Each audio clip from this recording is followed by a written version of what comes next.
Good evening বন্ধুরা, তোমাদের সবাইকে মৌসুমিস কিচেনে স্বাগত। আজকে একটা দারুণ রেসিপি নিয়ে এসেছি, তোমরা সবাই সাথে থাকো, দেখতে থাকো।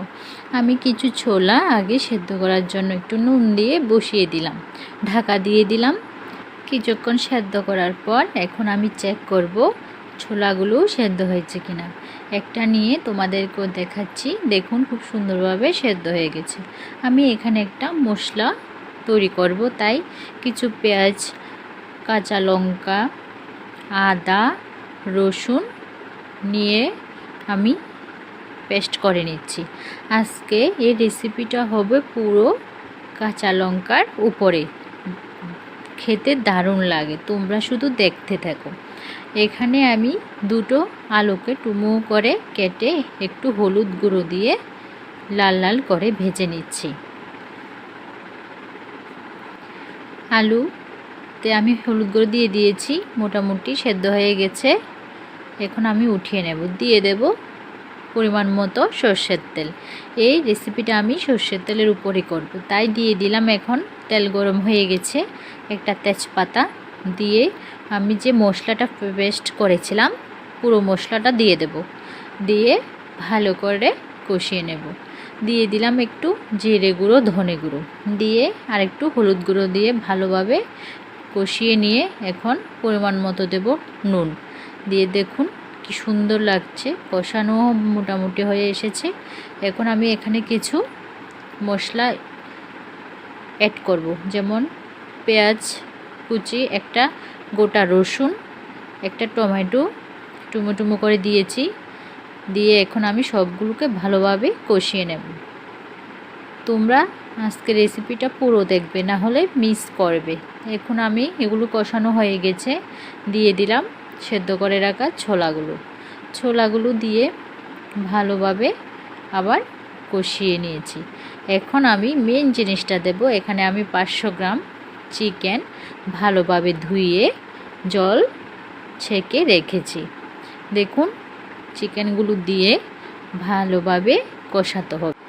যাদের মুখে রুচি নেই, খেতে ইচ্ছে করছে না, তোমরা এই রেসিপিটা করে খেতে পারো, দারুণ লাগে। রুটি দিয়ে বা ভাত দিয়ে, পুরি দিয়ে খুবই দারুণ লাগে। আমি মোটামুটি কষানো হয়ে গেছে, এখন ঢাকা দিয়ে দিয়েছি, কারণ ঢাকা দেওয়ার ফলে চিকেন থেকে একটু জল ছাড়বে। এই জলগুলো ভালো করে শুকিয়ে নিয়ে ভালোভাবে কষাতে হবে। যতক্ষণ না চিকেন কষানো হচ্ছে, একটু আওয়াজ হচ্ছে, ততক্ষণ চিকেনকে কষাতে হবে। দেখুন কালার কি সুন্দর এসেছে, খেতেও দারুণ লাগে। আমার তো জিভে দিয়ে জল চলে আসছে আমি যে বয়েসটা দিচ্ছি। এখন ভেজে রাখা আলু দিয়ে আরও ভালোভাবে কষিয়ে নেব। যতক্ষণ না আলুটা সেদ্ধ হয় ততক্ষণ আমি কষাতে থাকবো চিকেনগুলো। এখন দিয়ে দেব ঢাকা উঠিয়ে নেব। দেখুন সুন্দরভাবে জল ছেড়েছে, এখন জলগুলো শুকাতে হবে।